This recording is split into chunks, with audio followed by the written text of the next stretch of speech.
দেখেছি ফিলিস্তিনে আমাদের ভাই বোনদের উপরে, মা বাবাদের উপরে, মুসলমানদের উপরে তারাবি নামাজের সময়ে, সাহরির সময়ে, ইফতারের সময়ে ঐতিহাসিক বদর দিবসে হামলা করেছে।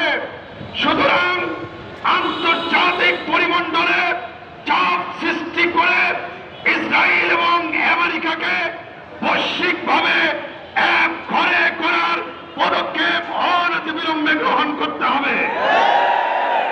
অনতিবিলম্বে ভারত সরকারের সাথে বসে কূটনৈতিক চাপ সৃষ্টি করে তাদেরকে জানিয়ে দিতে হবে, মুসলমানদের উপরে যদি ভারত নির্যাতন বন্ধ না করে আমরা ভারতের সমস্ত পণ্যকে এবং সমস্ত তাদের ব্যবসায়িক সম্পর্ককে তাদের সাথে আমরা বয়কট করতে চাই। আমরা স্পষ্টভাবে আরো জানিয়ে দিতে চাই, যদি আমাদের মুসলমানদের উপরে হামলা বন্ধ না হয় তাহলে আমরা অন্তর্বর্তী সরকারের কাছে এই আবেদন জানাইতে চাই, প্রয়োজনে ফিলিস্তিনের দিকে মার্চ করার জন্য আমাদেরকে অনুমতি দেন।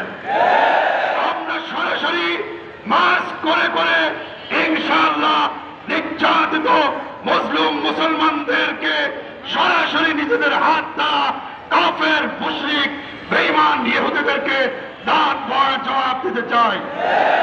শেষে আমি আমাদের কোনাবাড়ির সর্বস্তরের তাওহীদি জনতাকে আজকের এই বিক্ষোভ সমাবেশ সফল করার লক্ষ্যে আপনারা অক্লান্ত পরিশ্রম করে রোজা রেখে এসেছেন, এজন্য কোনাবাড়ি ওলামা পরিষদের পক্ষ থেকে আন্তরিকভাবে শুভেচ্ছা এবং মোবারকবাদ জানাই।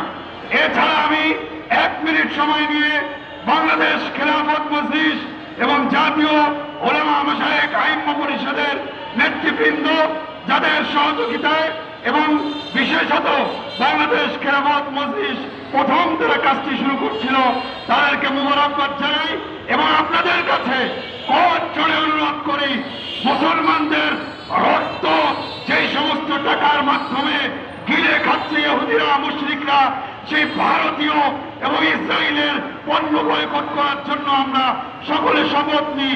নিশ্চিত শপথ ইনশাআল্লাহ।